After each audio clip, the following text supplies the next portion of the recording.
Oi, bom dia, Hare Krishna. Bela Silveira conectando aí com a gente, pessoal aqui também no Facebook.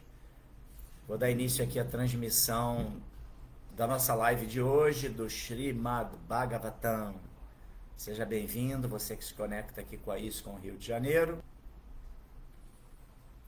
Eu me chamo Mahaprabhu Kripadasa e como é assim regular, né? Às sextas-feiras eu estou escalado para fazer essa live,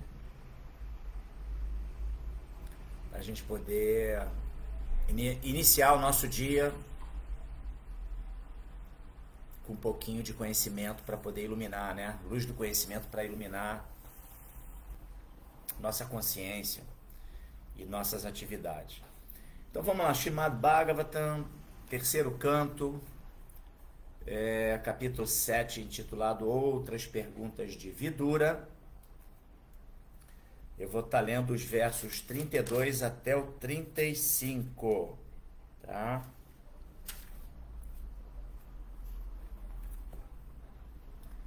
Om Namo Bhagavate Vasudevaya. Om Namo Bhagavate Vasudevaya. Om Namo Bhagavate Vasudevaya. Narayana Namaskritya Naranchaiva Narottamam Devim Saraswatim Vyasam Tato Jayam Udiraye. Antes de se recitar este Srimad Bhagavatam, que é o verdadeiro meio de conquista, deve-se oferecer respeitosas reverências a Narayana, a suprema personalidade de Deus. A Narayana Rishi, o ser humano supremo. A mãe Saraswati, a deusa do conhecimento, deusa da sabedoria. A Srila Vyasadeva, o compilador, e a Srila Prabhupada, o propagador. Então, começando o verso 32, como são alguns versos, né, em sequência, eu vou lê-los e a cada verso faço algum comentário.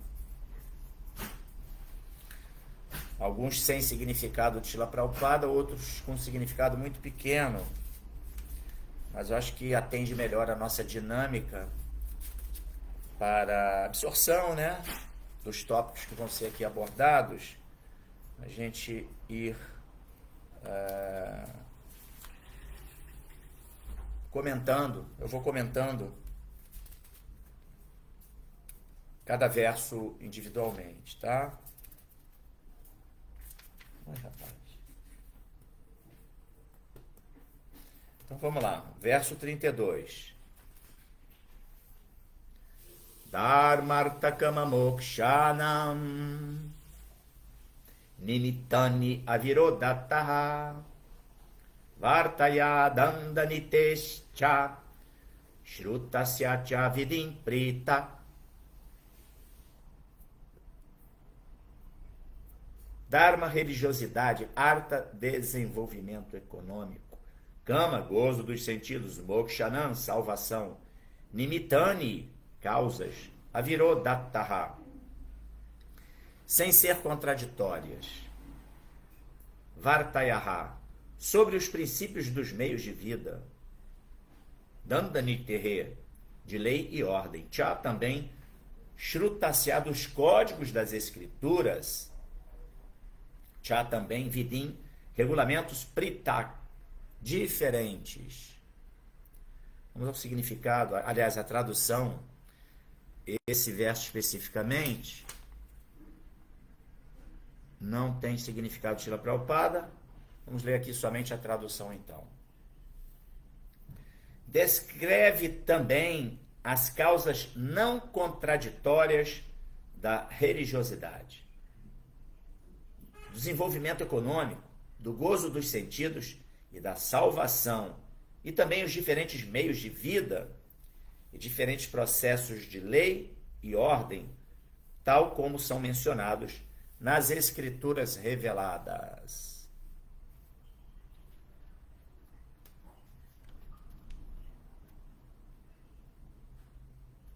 Bom, embora não tenha significado de Srila Prabhupada,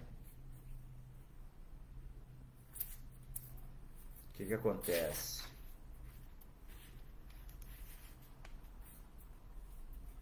Aqui fala-se sobre Dharmartha Kama Mokshanam. Dharma, Artha, Kama e Moksha, que são os Chatur Purusharthas. São, assim, pode-se dizer, como fases da vida em que Dharma é uma religiosidade, uma fé preliminar. Artha, desenvolvimento econômico. Kama, gratificação dos sentidos. Bom dia, Sérgio Azevedo, bem-vindo, Hare Krishna. Jaya. E Moksha, aqui na tradução desse shloka está salvação, né? Ou liberação. Então essas são algumas etapas que podem... Bom dia, Sundarangi, bem-vinda também, pessoal se conectando aqui agora, a turma aqui no Instagram também. Então, Dharma, Artha, Kama, Moksha, esses Chatur Purusharthas, eles se caracterizam como algumas fases. É um processo científico mesmo, né, que a gente deve se ater para dar sentido, direção norte à nossa vida, dentro de uma compreensão de que devemos, sim, cumprir com o Dharma mundano, com as nossas obrigações perante esse mundo material, mas compreender que esse mundo é transitório, efêmero, que ele tem início, meio e fim, a nossa trajetória, a nossa jornada nesse mundo. E também que nós devemos, em última análise, com base nessa compreensão, né, de que, como diz lá no Bhagavad Gita, capítulo 2, Nasato vidyate bhavo na bhavo vidyate sataha Ubayora Driston Tas Tu Anayos Tato Adarshibhi. Esse verso fala, né, que aquele que viu Tato Adarshibhi, aquele que teve a visão da verdade, aquele que teve o Darshana, né, teve a percepção da verdade, concluiu que não existe continuidade para aquilo que é inexistente e nem cessação para o que é realmente existente. Então, compreendendo a natureza desse mundo, a entidade viva, nós que nos encontramos em formas humanas, devemos dar um norte correto, com base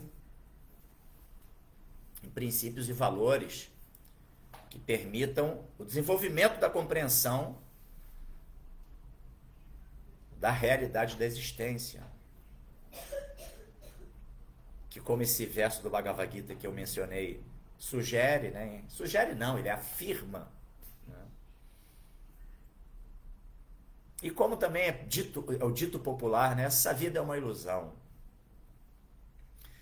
Então devemos sim vivenciar essa vida, cumprir as obrigações do Dharma circunstancial, mundano, mas tá ali empreendendo no caminho do autoconhecimento e autoaperfeiçoamento.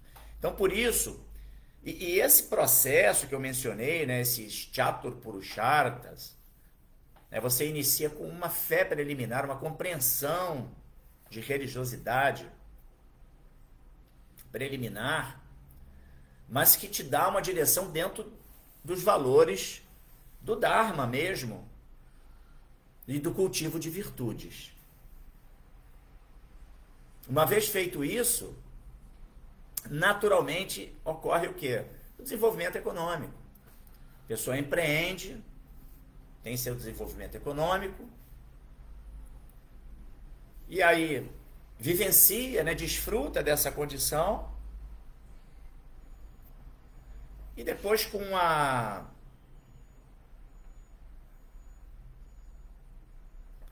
exatamente a frustração, mas também uma frustração, né, com os prazeres sensoriais, a pessoa chega e fala, não, agora para tudo, deixa eu buscar. Eu já entendi que esse mundo é transitório, é temporário, então eu quero a salvação, a liberação do samsara, do ciclo de nascimentos e mortes. O que é, num primeiro momento, embora não seja a meta, a gente sabe muito bem, nós que somos Rupa Nugas e Prabhupada Nugas, né, seguidores de Rupa Goswami e de Srila Prabhupada, a gente sabe muito bem que a meta é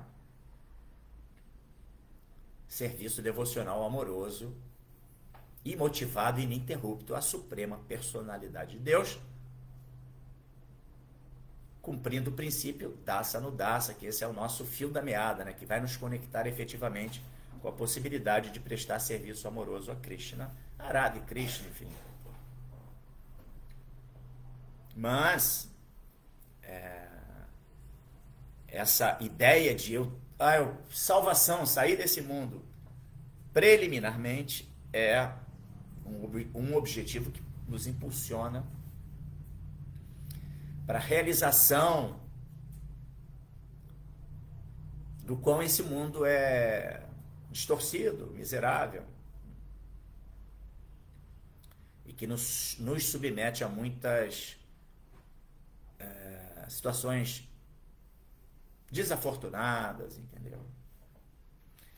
Então é isso.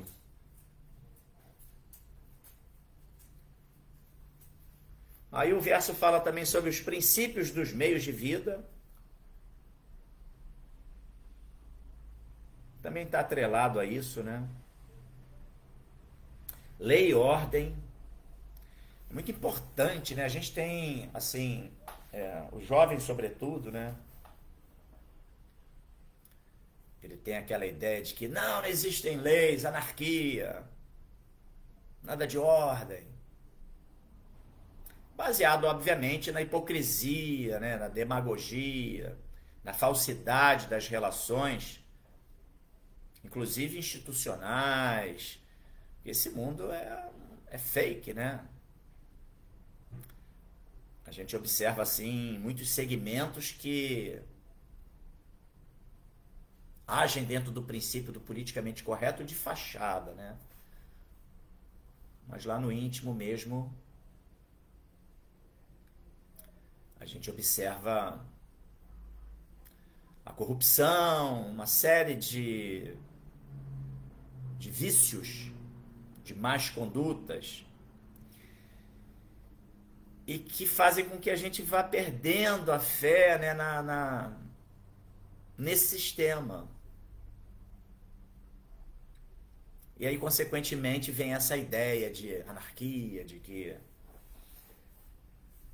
todo mundo é livre para fazer o que quiser, não tem que ter ordem nenhuma. Imaginem um mundo sem ordem, né? Isso não dá para se conceber. Então, ainda que seja exercida de uma forma pervertida,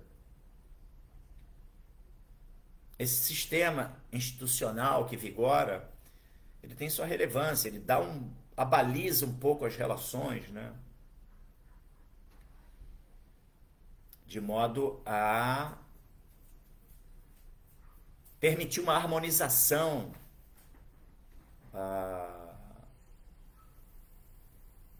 dos relacionamentos interpessoais, institucionais, enfim, tudo isso.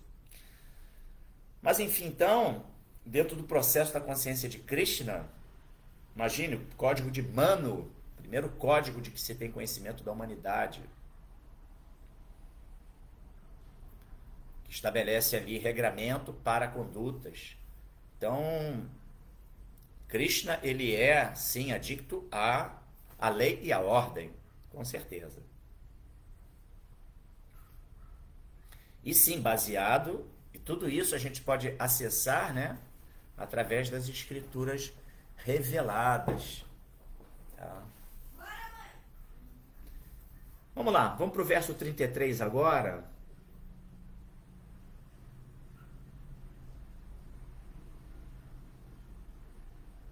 Aqui os meios de vida, né, diferentes meios de vida, além, obviamente,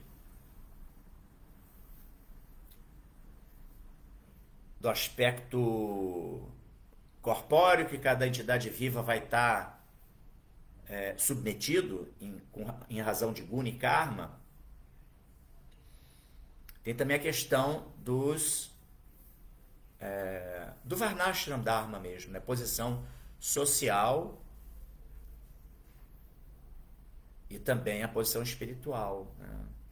Social, né? Shudra, Vaishya, Kshatriya ou Brahmana. E cada pessoa vive, né? Tem como meio de vida o uso das suas potencialidades.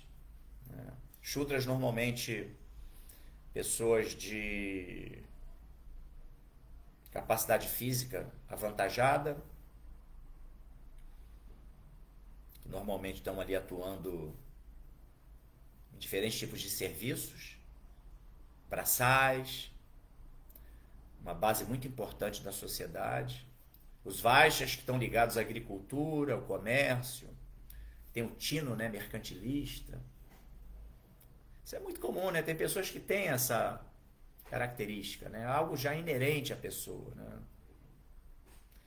Depois os kshatriyas, pessoas que naturalmente têm uma propensão a promover a defesa, a justiça, a ordem.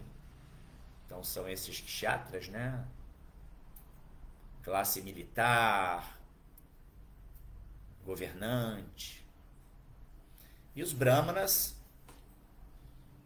que são os orientadores da sociedade, que vão atuar na educação, na propagação das ciências, desse conhecimento mais refinado, os mestres.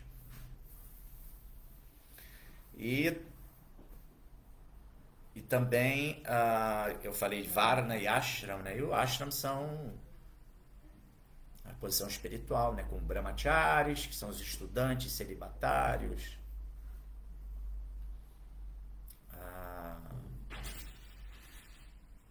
Os grihastas, que vão assumir chefes de família.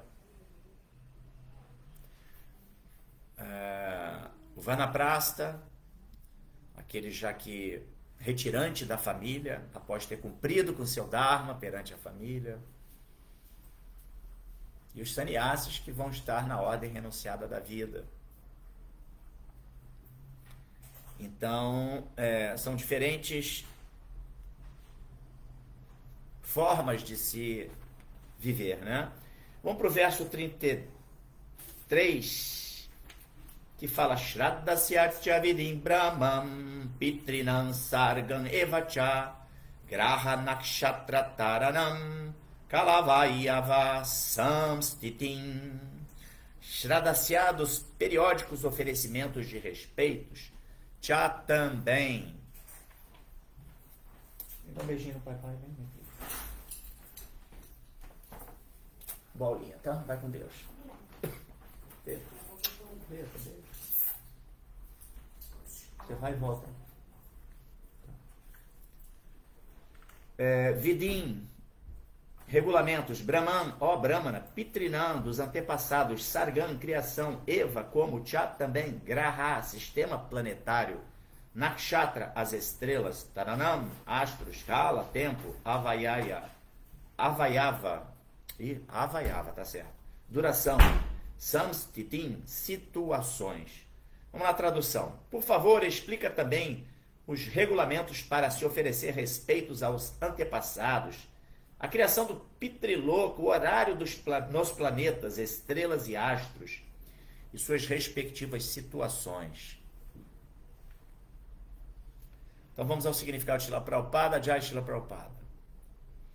As durações de tempo de dia e noite, bem como os meses e os anos, são diferentes nos diferentes planetas, estrelas e astros.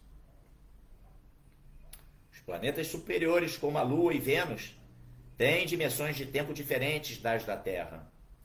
Diz-se que 6 meses deste planeta Terra equivalem a um dia dos planetas superiores. No Bhagavad Gita se calcula que a duração de um dia em Brahma Loka é de 1000 vezes as 4 yugas, ou seja, 4.300.000 anos multiplicados por 1000. E o mês e ano em Brahma Loka são calculados nesta medida. Om Gyana Timirandasya Gyananjana Shalakaya Chakshuru Militanjana Tasmai Shri Gurave Namaha. Aqui tem dois pontos bem assim importantes. Um deles sobre a importância de oferecermos nossos respeitos aos antepassados. Esse princípio ele está alinhado com o princípio Dasa Anudasa até de uma certa forma, né? Porque a gente vem para esse mundo como que numa egrégora, né? Alinhado com um grupo de seres que estão ali em sintonia também, né? Numa dinâmica existencial que vai ser parecida com a nossa, ou que vai, ainda que não seja tão parecida, promover as demandas, os ajustes, as situações necessárias para o nosso desenvolvimento pessoal. Né? Então, existe uma relação kármica nossa com antepassados. Por exemplo, agora recentemente, eu obtive uma cidadania italiana. E aí tirei o passaporte e tal.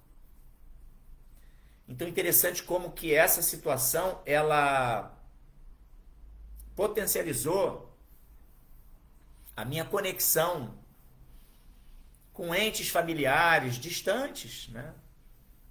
Tataravô, tataravó. Estou dando aqui uma ilustração de uma coisa prática, né? De uma situação que... um benefício, digamos assim, que vem em razão da minha relação com meus antepassados. E, obviamente, a nossa gratidão,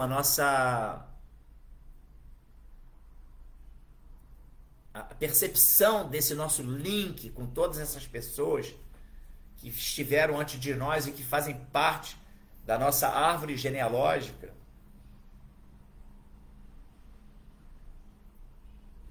é muito importante a gente guardar esse carinho, porque é uma egrégora que nos permite estar aqui através desse veículo,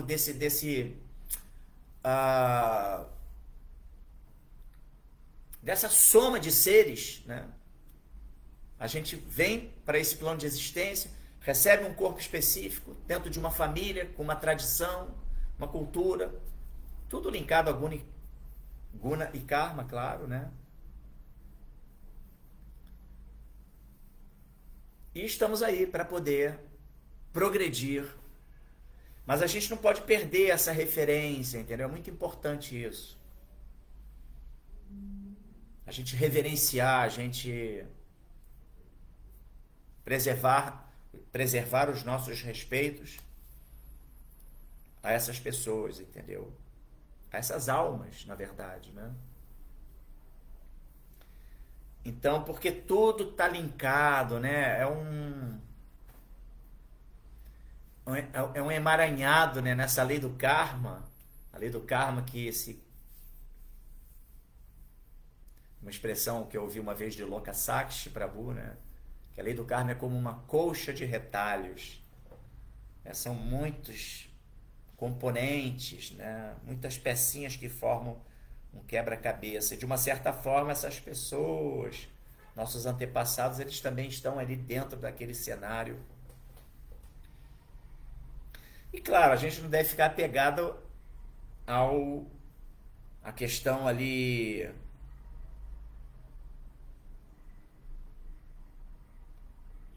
ilusória da relação familiar, mas sim das questões sutis, né? As condições que nos permitiram, né, chegar nesse mundo, viver experiências e se desenvolver como ser. Acho que esse é o ponto, tá? E o outro ponto aqui também é a questão da duração. O tempo, como a gente sabe, o tempo é relativo, tá? A gente tem informações, por exemplo, de que os seres viventes aqui nesse planeta Terra, onde nós nos encontramos, eles têm uma percepção de tempo distinta. Disse que uma mosca, ela vive um dia, segundo, salvo engano, até eu posso estar falando uma bobagem assim, mas se eu não me engano, ela vive, o ciclo dela é tipo um dia, ela já nasce, já se desenvolve, só que esse dia para ela, considerando a velocidade do metabolismo dela, é uma duração bem extensa, entendeu? Mesmo nós, se estamos numa situação de conforto, chegou o feriado, vamos viajar. Aí a gente viaja e parece que o tempo, 3, 4, 5 dias passam.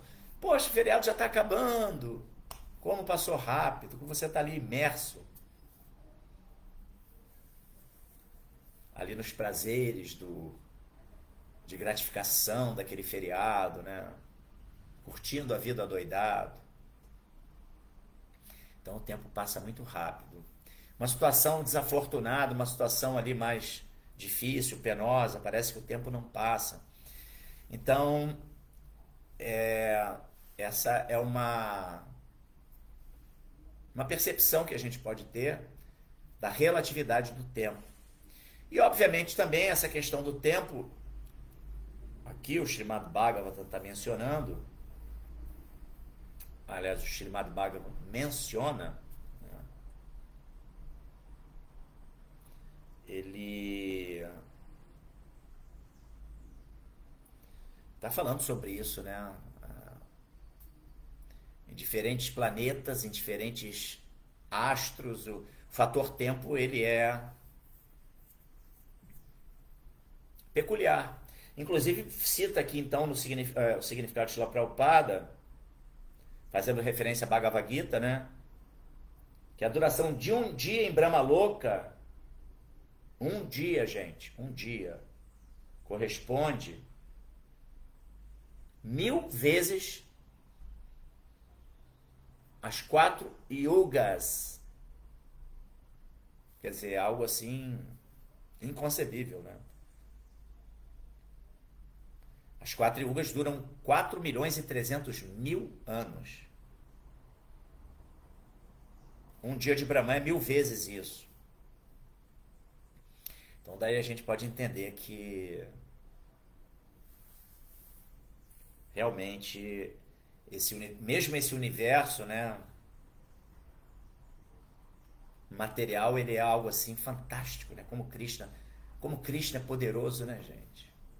São os vibhutis, né, de Krishna, suas potências inconcebíveis,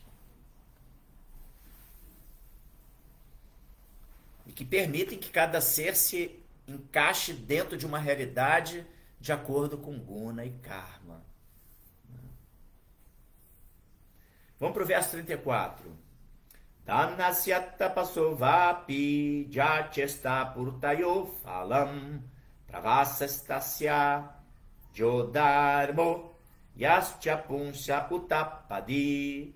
Dhanasya, da caridade, tapasaha, da penitência, vapi, lago, yat, aquilo que, cha e está, esforço, purtayoho, de reservatórios d'água, falam, resultado fruitivo, pravasastasya, aquele que está longe do lar, jaha, aquilo que dharmaha, dever, jacha, e que punshaha, do homem, uta, descrito, apadi, em perigo. Tradução do verso. Jai Shila Prabhupada.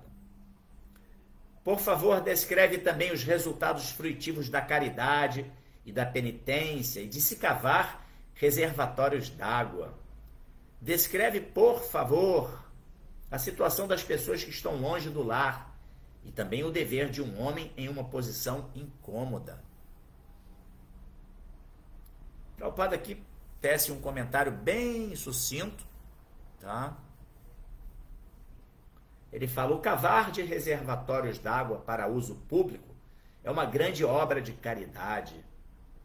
E retirar-se da vida familiar após os 50 anos de idade é um grande ato de penitência executado pelo ser humano sóbrio.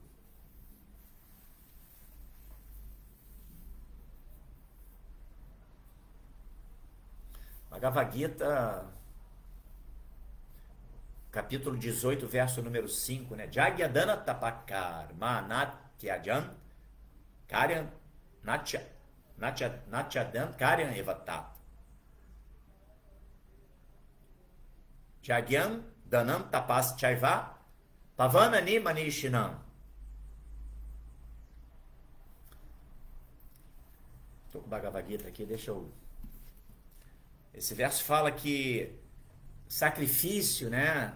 Cumprimento dos deveres sagrados, jagya, dana, caridade, tapa, austeridades, karma, são atividades que devem ser preservadas e que são preservadas até pelas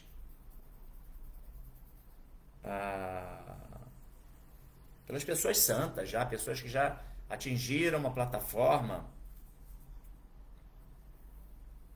elevada na vida espiritual, né?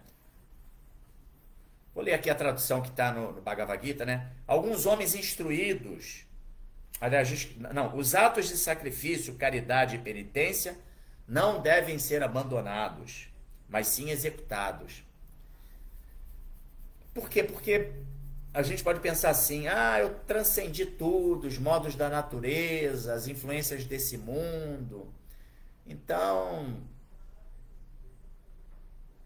por que ser caridoso? Porque já não preciso, não estou mais nessa. Não, negativo.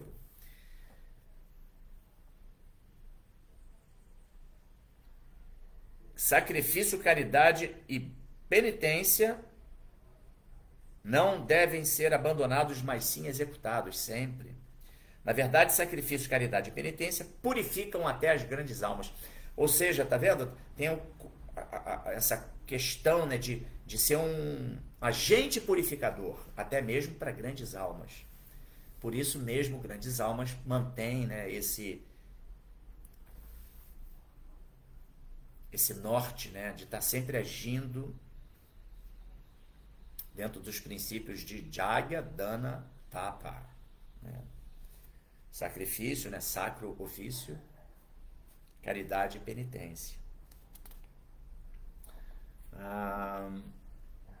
Interessante essa observação que o Prabhupada faz, né? O cavar de reservatórios d'água para uso público é uma grande obra de caridade. Outro dia eu estava vendo uma postagem dessas que a gente recebe, né, pelo Instagram. Um menino muito jovem, com poucos anos de idade, salvo engano, inglês, que iniciou uma campanha, ele sabendo dos problemas em países africanos, onde as pessoas não têm água potável. Então ele desenvolveu uma iniciativa de cavar poços nesses lugares para encontrar água.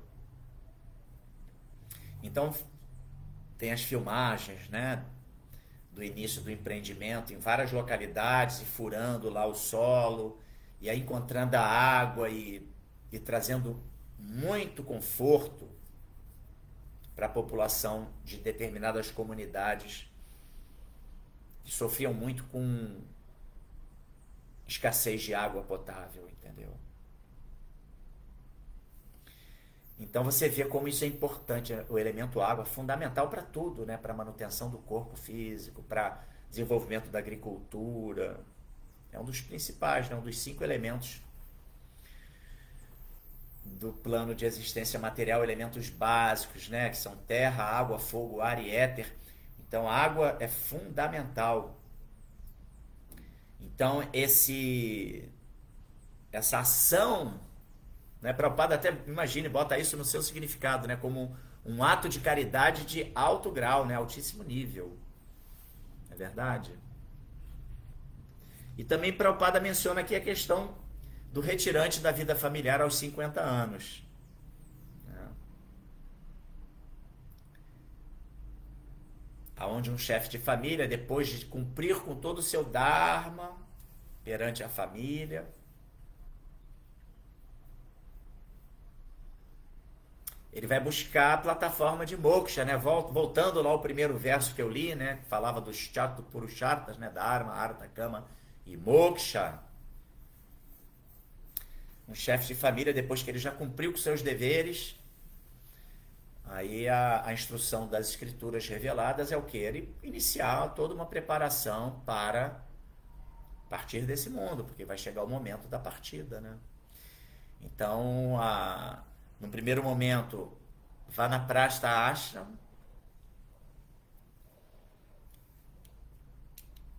ele se retira e vai peregrinar e pode ir acompanhado da sua esposa,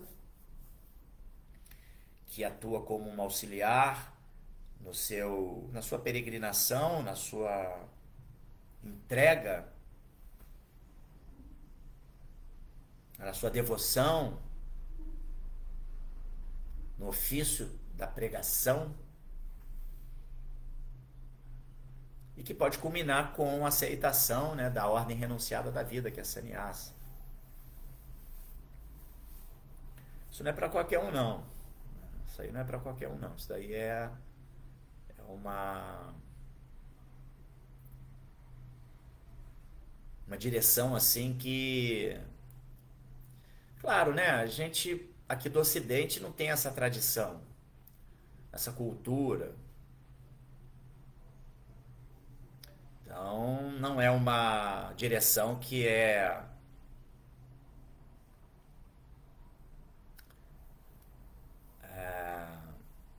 tomada por qualquer pessoa. A gente vê mesmo aqui no nosso universo de devotos ocidentais, né? A gente vê os grihastas ainda preservando ali as relações familiares e tal. Isso é uma questão cultural, né? Muito profunda, de cunho espiritual, obviamente. Não é cultural mundana, não. Mas que é uma cultura que precisa ser assimilada, vivenciada. E a gente não tem essa cultura. A gente está tendo contato, né, informações acerca dessa direção, dessa orientação, a partir da vinda de Srila Prabhupada. Tem muito pouco tempo. Mas, à luz do conhecimento védico, isso é sobriedade, né? A pessoa se preparar, né? Se preparar para a realidade das fases da vida, né? Até Purusharthas Swami, ele lançou agora um livro, né, que fala sobre 4 fases da vida, né? Na primeira somos dependentes de tutores, na segunda a gente vai vivenciar a vida, trabalhar, empreender. Depois a gente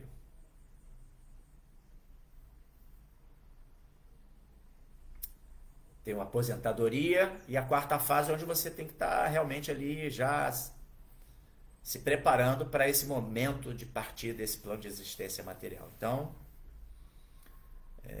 isso é uma realidade que a gente não pode fugir, é muito sóbrio quando você entende isso e você empreende para poder se socorrer do cultivo, né, de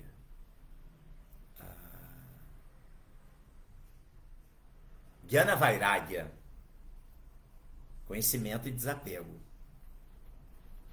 O apego é toda a fonte de sofrimento, né, gente? Bom, finalmente vou ao verso 35. Jenava Bhagavan Stusyet Dharma Yonir Janardanaha Sansprasidati Va Yesham Etadakyahi Menaga. Yena, através do que Va ou Bhagavan, a personalidade de Deus, Tushir, é satisfeito. Dharma Yonihi, o pai de toda religião, Janardanaha, o controlador de todos os seres vivos, Samprasidati, completamente satisfeito, Va, isto, aquilo, Yesham, daqueles, Etat, todos estes, Akyahi, por favor, descreve, me, para mim, Anagha, ó sem pecados. Tradução.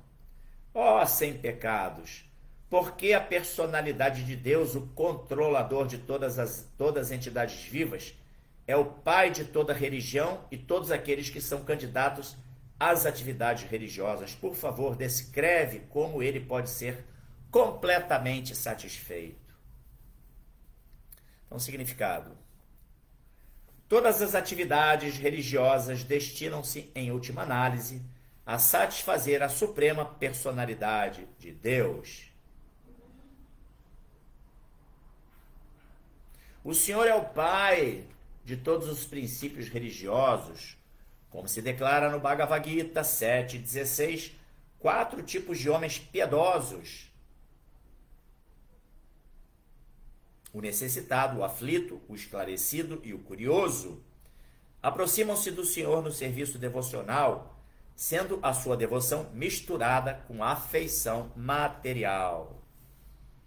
Mas acima deles estão os devotos puros, cuja devoção não é manchada por nenhum matiz material de trabalho fruitivo ou conhecimento especulativo. Aqueles que são apenas hereges durante suas vidas são comparados a demônios. Bhagavad Gita 7:15. Demônios aqui, gente, não é demônio aquele ser que tem chifre, um rabo pontiagudo, que tem um tridente, não. Demônio é o materialista, a pessoa que está vivendo, usurpando a propriedade de Krishna e querendo desfrutar com aquilo que não lhe pertence, sem nem pedir permissão, né? Então eles são privados de todo conhecimento, apesar de qualquer carreira educacional acadêmica que exerçam. Olha só, hein? Eles são privados de todo conhecimento, apesar de qualquer carreira educacional acadêmica que exerçam. Isso é muito pertinente para o momento que a gente está vivendo, né? Onde a gente observa, assim, no segmento da educação, muitas pessoas desqualificadas, assim, pregando ideologias completamente fora do Dharma, adármicas, e que estão lá, né? Enfim, atuando no processo da educação, imaginem. Tais hereges não são de forma alguma candidatos a satisfazer o Senhor. Já Srila Prabhupada. Aqui já é um significado que já tem mais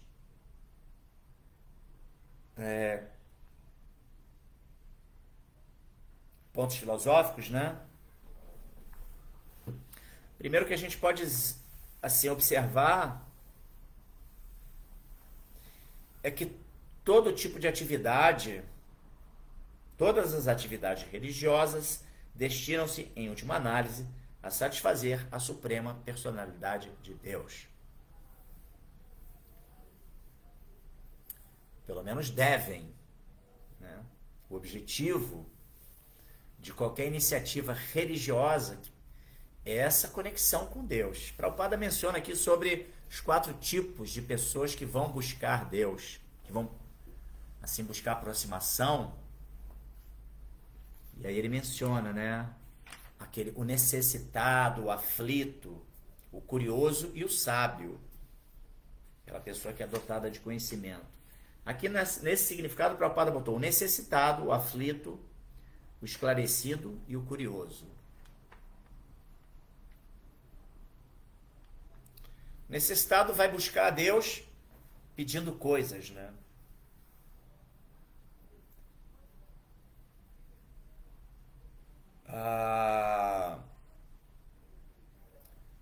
Então,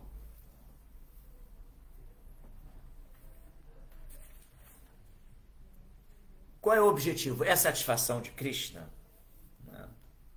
É interessante que o Prabhupada explica lá na Bhagavad Gita que Krishna aceita essa conexão, né, essa forma, porque pelo menos a pessoa está se dirigindo ao proprietário supremo de tudo, né? O Bhoktaram, lá na Bhagavad Gita fala isso, né? Bhoktaram Jagyatapasam Sarvaloka Maheshwaram Suridam Sarvabhutanam Yatvaman Shantim Richati. Então, está falando exatamente sobre essa condição de Krishna como sendo o beneficiário último, né? O Bhoktaram de Jagya, de todos os sacrifícios e tapassam e as austeridades. Tudo deve ser feito para o prazer de Deus. Então é diferente quando uma pessoa aborda Deus pedindo coisas para si mesmo, daquela que entende que não. Eu é que tenho que servir Deus, eu não tenho que inverter a posição, colocar Deus a meu serviço, satisfazendo as minhas necessidades.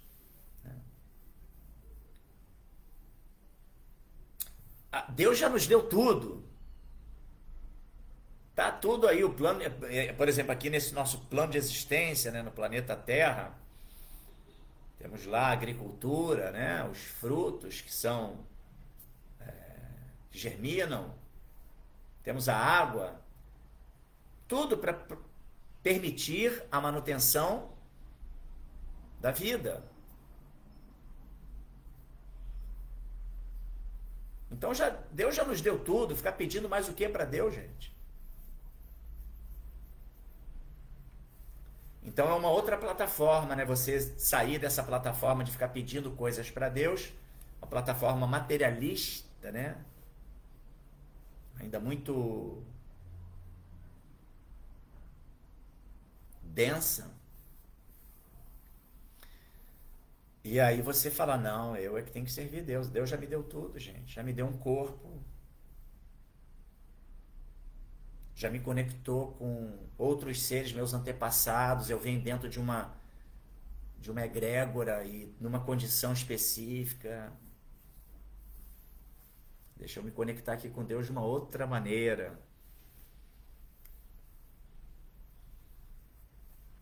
Claro, isso daí depende do desenvolvimento, né? De um conhecimento que vai fazer a gente identificar o Sanatana Dharma. Mas o ponto é esse, né? Que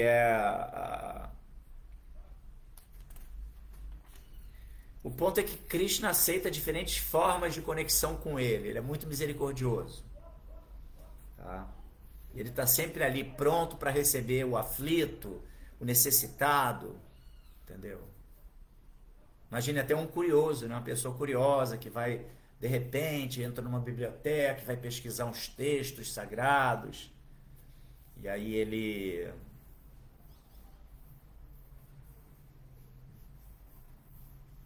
de repente tem ali uma conexão, né?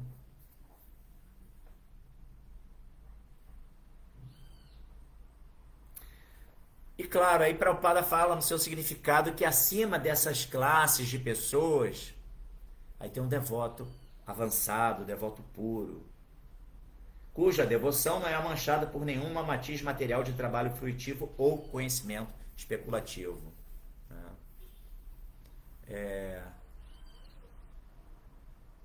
Anyabilashita sunyan Gyana karmadi anavritam anukulena Krishna nushilanam bhakti ruchate.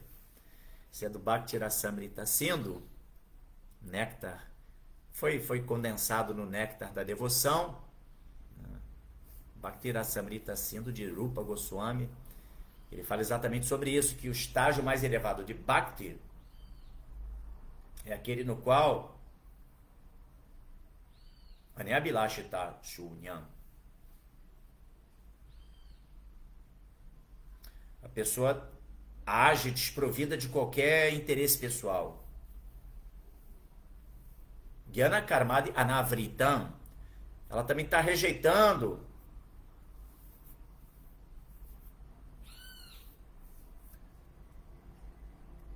qualquer mácula, qualquer contaminação de gyana, de conhecimento especulativo.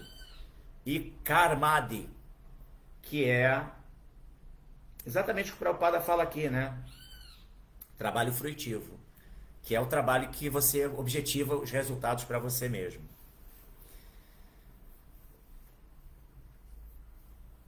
Anukulena Krishna Anu. E aí, essa ação devocional, esse serviço devocional, ele é feito unicamente para a satisfação de Krishna.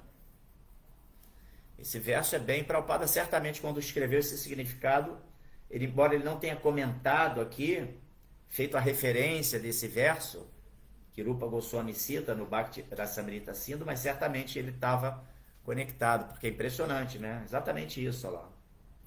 Acima deles estão os devotos puros, cuja devoção não é manchada por nenhum matiz material de trabalho fruitivo ou conhecimento especulativo. É exatamente o que esse verso que eu citei menciona, né? E que está linkado também à questão do shloka em si, que está falando que toda atividade religiosa destina-se, em última análise, a satisfazer a suprema personalidade de Deus, pois Krishna é o pai de toda a religião. Somente Krishna pode dar o caminho, o Yuga Dharma. Só Krishna pode estabelecer o Yuga Dharma. Né? Ou ele ou seu enviado, obviamente, seu representante. Né? Que pode fazer ajustes, como Prabhupada fez, por exemplo. Né?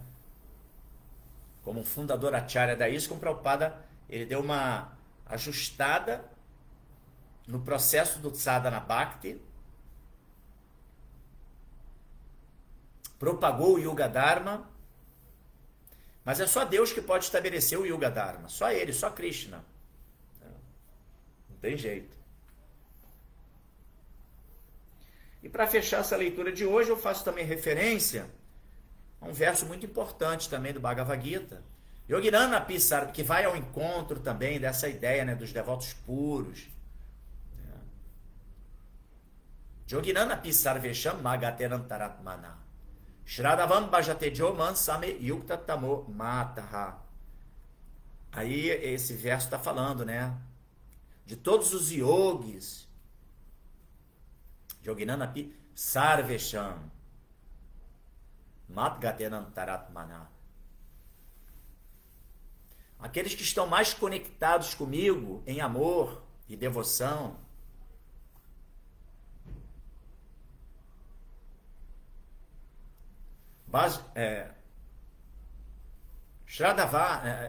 Joginana Pisarvesham Magatena Taran Shradhavan Bhajate Dioman. Eles estão me adorando com muita fé. Shradhavan. Eles possuem Shraddha, muita fé, muita convicção. Bhajate, estão me adorando. Yoman, né? Me adorando. Same Yukta Tamo Mataha. E são os que estão mais unidos a mim. Separei aqui também esse verso. Deixa eu ver aqui.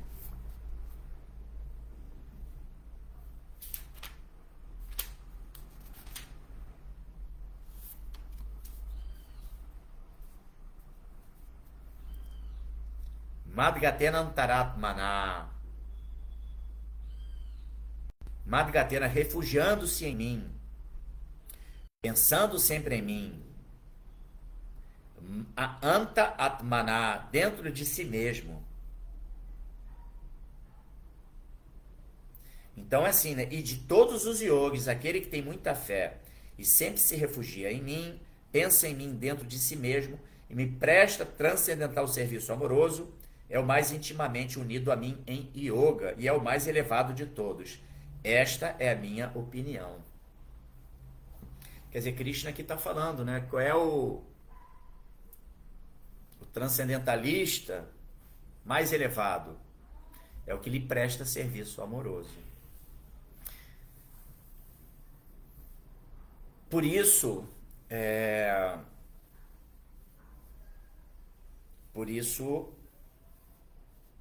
lá no 18, capítulo 18, verso 55, Krishna fala: Bhaktyamana Bijanati Avanchachasmin Tatataha Tato Man Tatato Gyato Avishate Tadanantaram.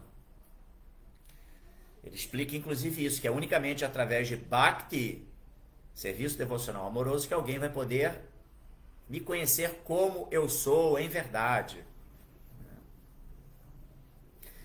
Jai Shila Prabhupada! Bom, fico por aqui. Obrigado você que acompanhou. Vamos aqui aos comentários. Hare Krishna, Sérgio Azevedo, a Sundarangi, minhas reverências também, Sundarangi.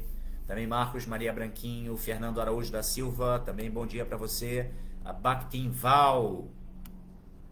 Hare Krishna, reverências, aceite as minhas também, Bhaktin Val. Shila Prabhupada Ki Jai, reverências de Mahaprabhu Kripa, reverência a todos os presentes. Esse é o Haridarshana, obrigado Haridarshana, também aceite as minhas reverências. E aqui o Haridarshana menciona que o sistema educacional secularizado, para ser aceito como acadêmico genuíno, tem que ser ateísta. É verdade.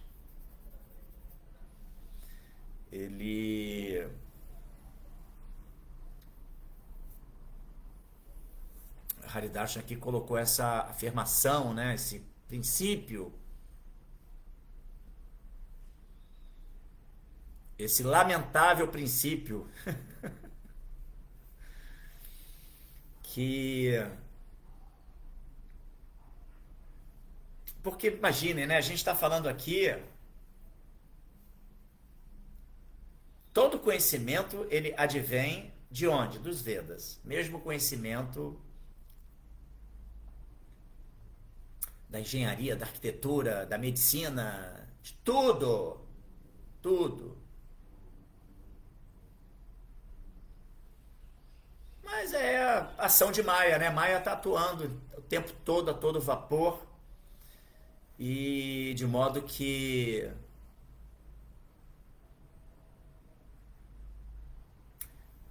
é assim que as coisas funcionam, né?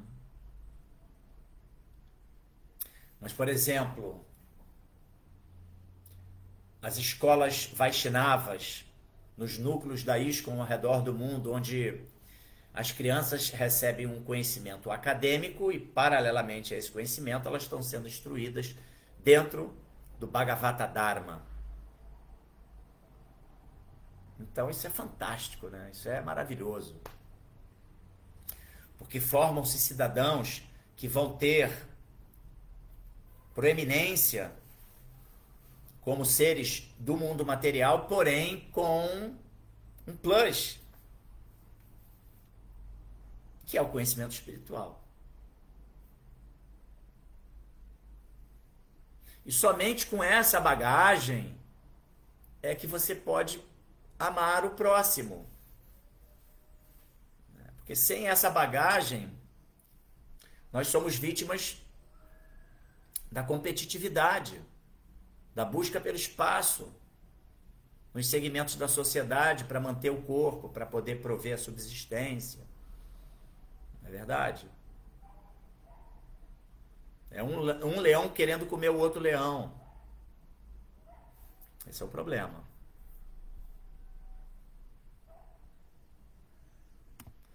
Então, mas é isso sim, mas é assim que funciona realmente. E o Marcos Maria Branquinho, Mahaprabhu Kripa, como podemos desenvolver Shraddha, essa confiança no Senhor?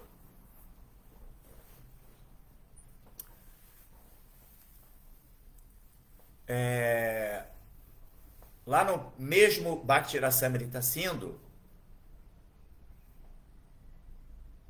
tem um verso que fala, né? Adoshrada tato sadhu sango, Bhajana Kriya, enfim. Ele vai dando assim o processo que permite que a gente avance dentro do culto de Bhakti. Né? Então a Doshrada, no início tem uma fezinha ali preliminar que a pessoa cultivou. E isso vai lhe permitir encontrar um núcleo onde ela vai estabelecer o Sadhu Sangha. Sangha significa associação com sadhus, pessoas santas, né? Não necessariamente santos dentro desse conceito, tá, gente? Que a gente imagina quando, com base na tradição judaico-cristã, que faz milagres, entendeu?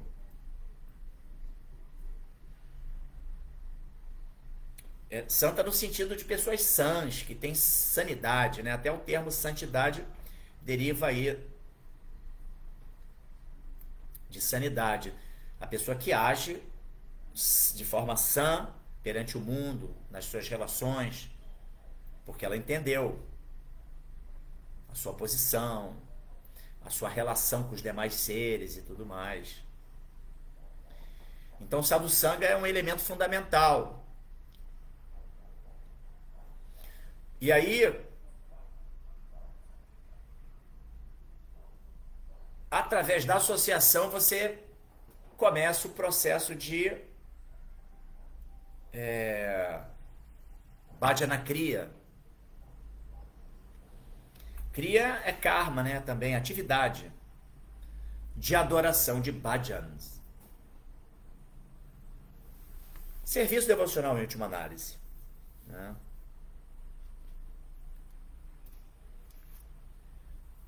E aí começa o processo de purificação e as realizações internas. Na verdade, as realizações elas já começam lá do princípio já, né? Sadhu Sangha. Você se associando com as pessoas, as revelações começam já a acontecer, você já vai refinando, né, sua capacidade de percepção das coisas.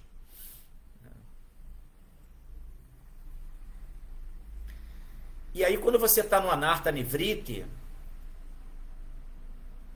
quando você está no Bhajana Kriya, promovendo o Anartha Nivriti, que é a limpeza dos anartas, eliminação dos anartas, né, daquilo tudo que nos prende a uma conduta mundana de existência, cultivo de gratificação dos sentidos, onde você vai eliminando isso, vai fortalecendo já a sua fé, suas convicções no processo, sentindo prazer, né, da vida espiritual. Então é todo um processo que vai cada vez fortalecendo mais.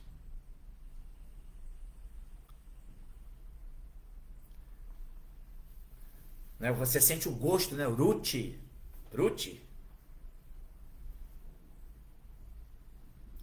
Então, através desse sistema, você chega lá na plataforma Nishta, que é a estabilidade.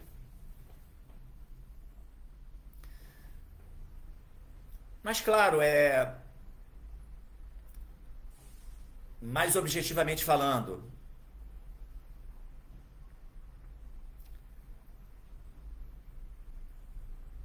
ouvir as escrituras,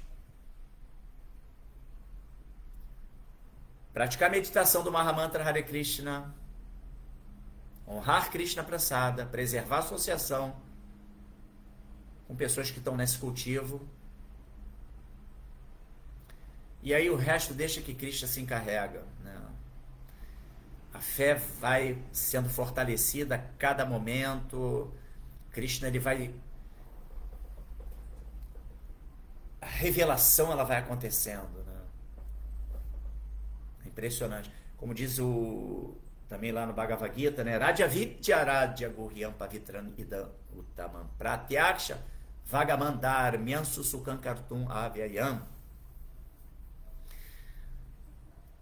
Esse verso ele vai falar mais ou menos sobre isso exatamente, né? Que esse conhecimento todo, Radya Vidya Radya Guhyam, é o rei de todo conhecimento, é o rei da educação. E por Pratyaksha Vagamandarman, e por permitir uma percepção direta do eu, ele é perfeição da religião. Susukankartum Avyayam, ele é eterno e ele é muito agradável de ser praticado. Então esse verso fala sobre isso, né? Que quando você conecta com esse conhecimento e você segue o conhecimento e você pratica as orientações desse conhecimento, você vai obter aquela realização interna no eu, Pratyaksha.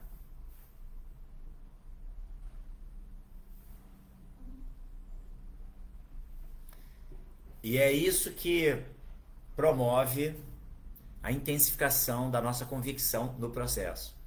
Nós somos um laboratório onde a tese científica do culto de Bhakti, a prática do cantar do Mahamantra Hare Krishna, sobretudo, e a regular conexão com o Shravana do conhecimento sobre Krishna, ouvir Srimad Bhagavad Gita, as escrituras reveladas, né?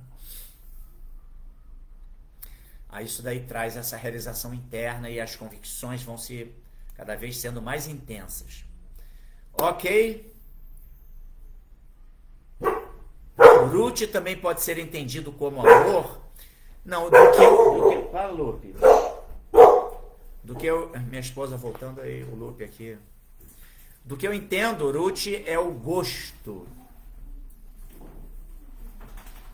É o gosto. Né? É o gosto resultante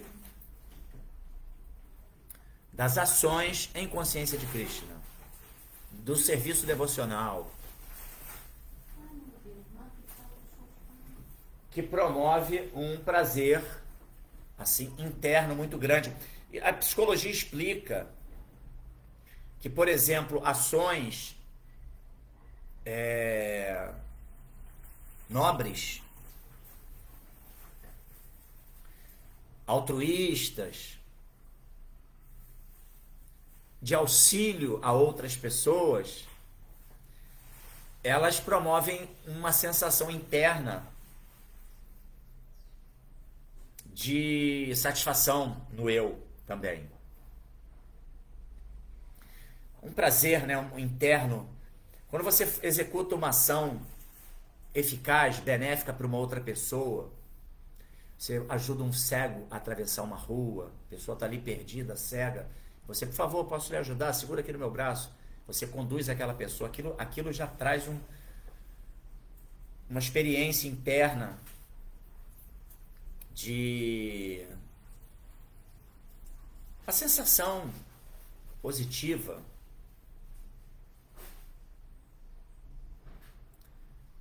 E o serviço devocional, então, ele nos remete exatamente a essa vivência, essa experiência muito intensa. Aquela sensação de bom uso do livre-arbítrio e tudo isso. E esse Ruti é exatamente isso, né? Esse gosto superior que é resultante da aceitação da vida espiritual. Tá? Eu nunca vi, Marcos, assim, uma explicação de Ruti como sendo também amor. Tá? Tá bom? Bom, gente, vou ficando por aqui. Agradecendo a presença de todos vocês. Estou vendo aqui que no nosso Insta somente temos aqui a nossa querida Shanti Ananda,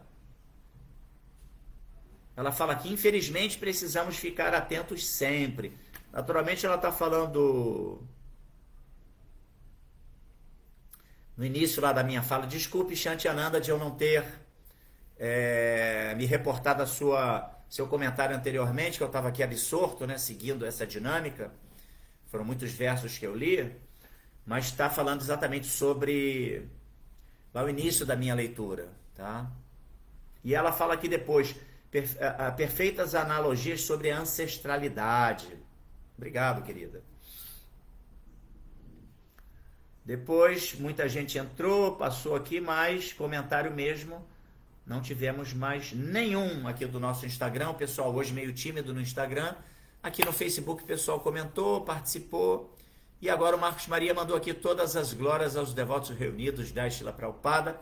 Fica aqui a nossa despedida então. Lembrando que o final de semana está aí, ISKCON Rio Bhakti Center, promovendo o Yoga para Todos às 10 da manhã, sábado e domingo. E domingo, 4h30 da tarde, Festival Transcendental. E eu também peço a vocês, por favor, que se inscrevam lá no nosso YouTube, ISKCON, ISKCON, Rio Bhakti Center. Bhakti, B-H-A-K-T-I. B-H-A-K-T-I. Center, C-A-N-T-E-R. ISKCON Rio Bhakti Center, por favor. Se inscrevam lá e façam aquela dinâmica, né, de dar o like, ativar o sininho, essas coisas que são dessa ferramenta do YouTube, porque a gente tem a expectativa de começar a fazer as transmissões das aulas pelo YouTube, beleza? Bom final de semana a todos, Hare Krishna. Obrigado você, Sundarang, por ter participado aqui. Hare Krishna, Hare Rama, Jai Srila Prabhupada.